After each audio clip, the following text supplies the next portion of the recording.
Let's improve English. मेरे पास तुम्हारी तरफ फालतू बात करने का टाइम नहीं है। फालतू बात करने का टाइम नहीं है, इसे इंग्लिश में हम कैसे ट्रांसलेट कर सकते हैं? इसी तरह के कुछ यूजफुल बट थोड़े से कंफ्यूजिंग हिंदी सेंटेंसेस का इंग्लिश ट्रांसलेशन मैं आपको इस वीडियो में बताऊंगा। इस वीडियो को एंड तक जरूर देखना क्योंकि डेफिनेटली आप अपने इंग्लिश को इम्प्रूव करने वाले हैं। मैं आपके सामने बताऊंगा कि स्टेप बाय स्टेप हिंदी से इंग्लिश में हम ट्रांसलेशन कैसे कर सकते हैं। आपको बहुत खूबसूरती से सब कुछ समझ में आने वाला है। इस वीडियो को एंड तक जरूर देखना माय फ्रेंड्स। तो फ्रेंड्स चलिए शुरू करते हैं। मेरे पास तुम्हारी तरफ फालतू बात करने का टाइम नहीं है। मेन बात यहाँ पर है मेरे पास टाइम नहीं है, जिसे हम इंग्लिश में कैसे कह सकते हैं? I don't have time.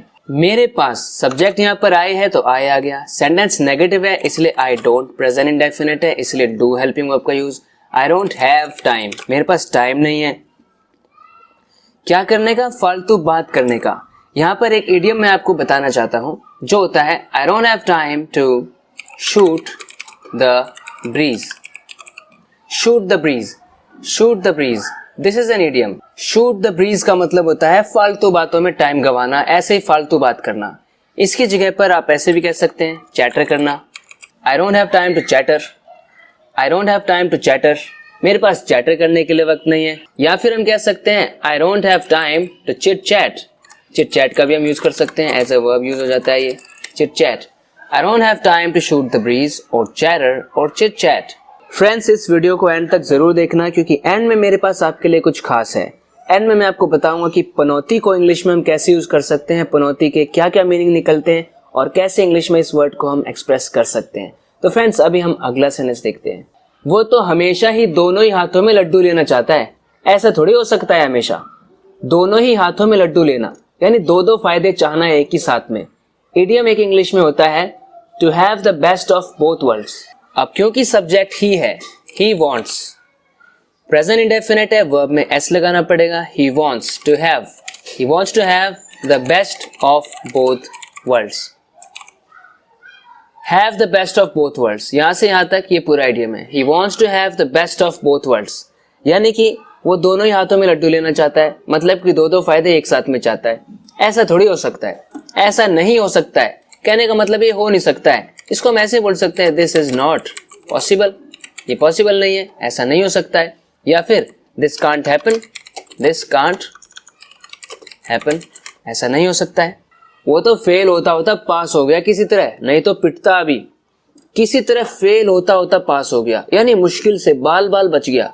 जब ऐसा हम कहना चाहते हैं तो हम कैसे बोल सकते हैं? हमने यहाँ पर बोला ही पास्ड, पास्ट इंडेफिनिट टेंस है, पास्ट की सेकंड फॉर्म ही पास्ड। यहाँ पर अब हम एक इडियम का यूज करेंगे bye the skin of, bye the skin of his teeth. Bye the skin of his teeth, bye the skin of his teeth का मतलब है बिल्कुल बाल बाल बचाए, बस फेल होता होता रह गया। इसी बात को कहने का दूसरा तरीका है ही ऑलमोस्ट फेल्ड, यानी बस वो फेल हो ही गया था। ही ऑलमोस्ट फेल्ड, लेकिन फेल होता होता रह गया। He passed by the skin of his teeth. अब हमें कहना नहीं तो पिटता अभी। अभी से हमें पता चल गया कि ये बात प्रेजेंट की हो रही है, प्रेजेंट की हो रही है। और प्रेजेंट में जब हम इमेजिनरी बात करते हैं कि ऐसा होता, तब हम वुड का यूज करते हैं। तो उसके लिए हम क्या कहेंगे? ही वुड, ही वुड पिटता। अब पिटना यहाँ पर ये पैसिव वॉइस है, वो खुद कुछ नहीं कर रहा है बल्कि कोई और कुछ कर रहा है उसके साथ, वो पिट रहा है। तो यहाँ पर पैसिव बनाने के लिए हमें बी प्लस वर्ब की थर्ड फॉर्म चाहिए होती है। He would be beaten. आपको ध्यान रखना है कि पैसिव बनाने के लिए हम बी की जगह पर गेट भी यूज कर सकते हैं। यहाँ पर गेट ज्यादा कॉमन है। ही वुड गेट बीटन, यानी वो पिटता। अभी बीटन की जगह पर आप ऐसे भी कह सकते हैं he would get spanked, वो स्पैंक्ड होता, पिटता वो। या फिर हम स्पैंक की जगह पर हम स्मैक्ड भी बोल सकते हैं, smacked. he would be smacked, he would get beaten, he would get smacked और he would get spanked.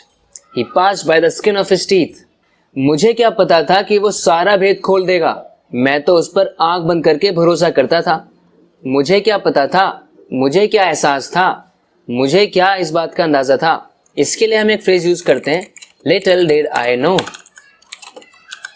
इसका मतलब बनता है मुझे क्या पता था, लिटिल डिड आई नो, मैं क्या जानता था कि वो सारा भेद खोल देगा, सारा भेद खोल देना। इसके लिए इंग्लिश में एक इडियम होता है लिटिल डिड आई नो, यहाँ पर हम दैट लगाएंगे। Little did I know that he would spill the beans, spill the beans. Spill the beans is an idiom जिसका मतलब होता है सारा भेद खोल देना।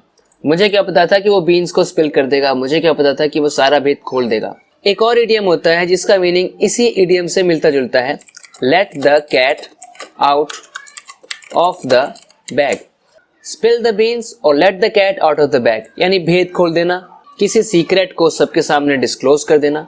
मैं तो उस पर आंख बंद करके भरोसा करता था। इस तरह की बात को कहने के लिए हम कौन सा यूज करते हैं, क्या यूज करते हैं, यूज टू का यूज करते हैं। तो आई यूज टू, मैं करता था, आई यूज टू। क्या करता था, आंख बंद करके भरोसा, मेन वर्ब है भरोसा करना यानी कि trust. I use to trust him, उसको ट्रस्ट करता था मैं। कैसे, आंख बंद करके, blindly. I use to trust him blindly, मैं उसको ब्लाइंडली ट्रस्ट करता था। मुझे क्या पता था कि वो सारा भेद खोल देगा, मैं तो उसको ब्लाइंडली ट्रस्ट करता था। तुम फायदे में रहोगे अगर अपने भाई की राय लेकर फैसला करो, एक से भले दो, एक से भले दो। तुम फायदे में रहोगे अगर ऐसा करो, अगर वैसा करो। जब इस तरीके से हम किसी को वार्न कर रहे होते हैं कि तुम्हारे लिए सही यही होगा अगर तुम ऐसा करो, हम हैड बेटर का यूज करते हैं, जिसको हम शॉर्ट में ऐसे लिखते हैं, यूड बेटर। बोलते भी ऐसे हैं, यूड बेटर। अगर अपने भाई की राय लेकर फैसला करो, you'd better take a decision, यानी एक डिसीजन ले लो भाई की राय लेकर, by taking your brother's. You'd better take a decision by taking your brother's opinion. You'd better take a decision taking your brother's opinion. Brother के ओपिनियन को लेके अगर फैसला लोगे तो तुम्हारे लिए सही होगा, क्योंकि एक से भले दो। इसके लिए एक इंग्लिश में इडियम होता है, two heads are better than one. Two heads are better than one. मैं तो उसे बेवकूफ सोच रहा था, मुझे क्या पता था कि वो छुपा रुस्तम निकलेगा। मैं तो उसे बेवकूफ सोच रहा था। किसी को कुछ सोचना, किसी को कुछ मानना, सोच लेना कि वो तो बेवकूफ है, वो तो बहुत होशियार है, इस तरह किसी को मानना, इंग्लिश में उसके लिए कंसीडर का यूज करते हैं। अब समझने वाली बात यहाँ पर यह है कि कंसीडर को हम यूजुअली प्रोग्रेसिव फॉर्म में यूज नहीं करते, इसलिए यहाँ पर हम इसको कंसीडर का कंसीडर ही रखेंगे। रहा था से हमें कोई फर्क नहीं पड़ता। मैं तो उसे बेवकूफ सोच रहा था, पास्ट टेंस है, आई कंसिडर्ड हिम अ फूल। मैं तो उसे बेवकूफ सोच रहा था, या फिर एडजेक्टिव फॉर्म यूज कर सकते हैं, आई कंसिडर्ड हिम फूलिश। मुझे क्या पता था, फिर से वही वाली बात, मुझे क्या पता था, little did I know, little did I know. यहां पर इस सेंटेंस को खत्म कर देते हैं। Little did I know that, वो छुपा रुस्तम निकलेगा। पास्ट की बात है, कुछ होगा, हमें पता है, फ्यूचर टेंस है विल।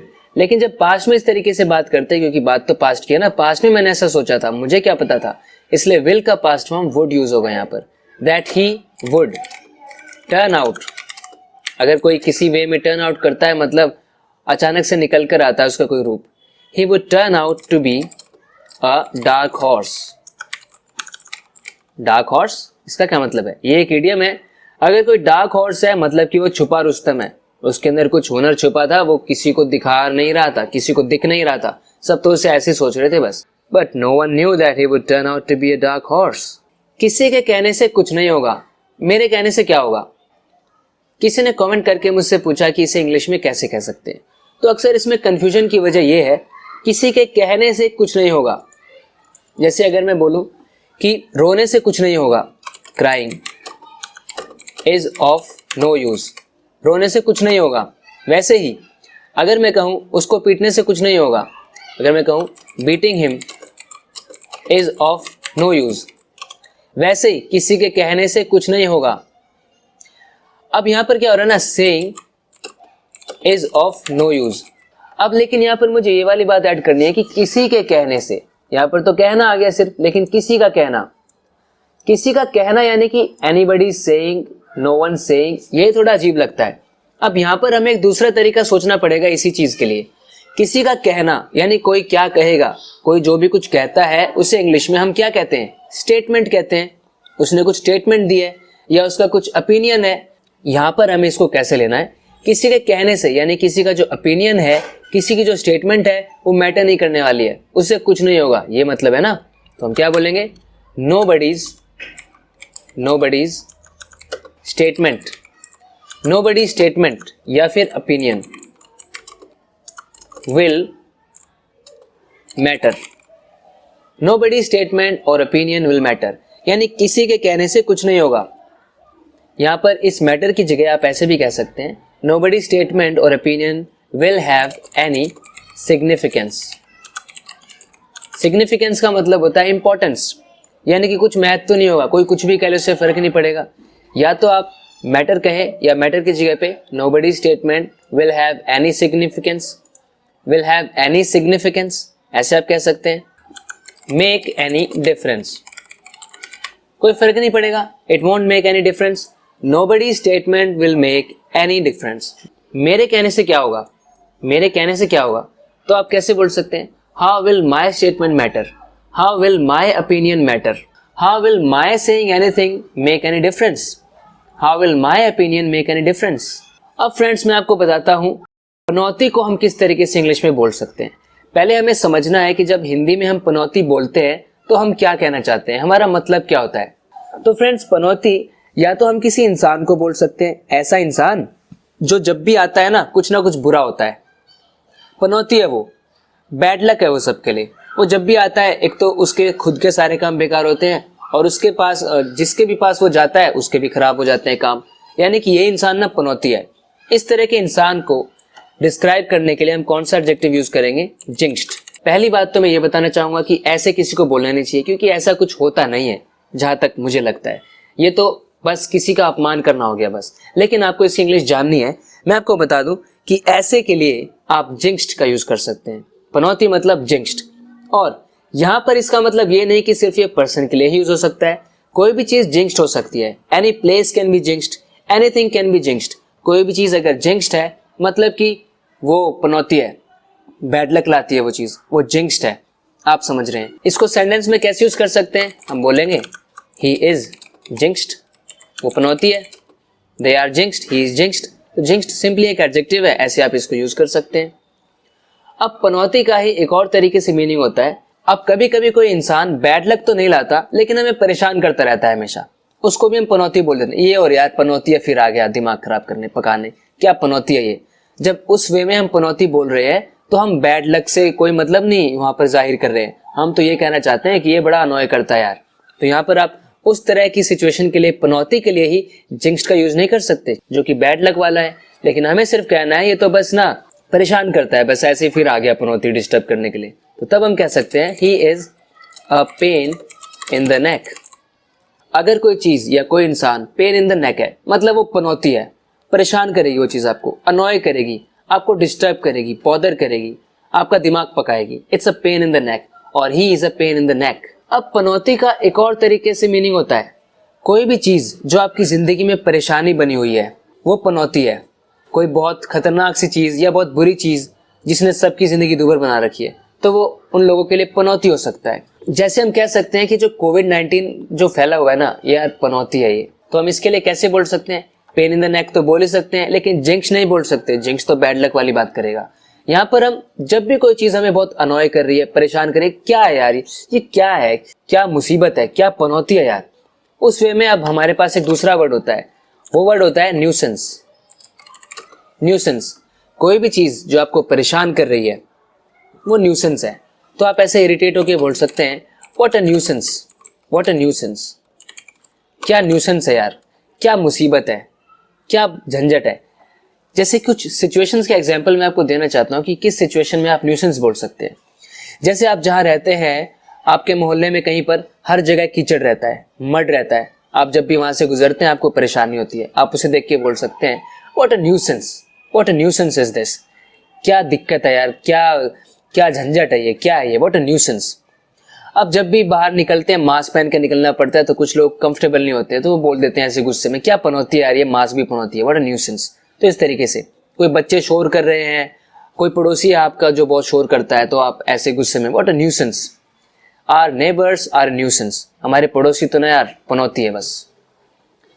आशा करता हूं कि मैं आपको समझा पाया हूं कि इस वर्ड को इंग्लिश में हम कैसे एक्सप्रेस कर सकते हैं। इसी तरह से अपने इंग्लिश को इम्प्रूव करते रहने के लिए इस चैनल को सब्सक्राइब जरूर करना अगर आपने अभी तक नहीं किया है तो। सो फ्रेंड्स, बात करते हैं नेक्स्ट वीडियो लेसन में कुछ और कमाल की चीज़ों के साथ। मैं आपको और कुछ नया सिखाऊंगा।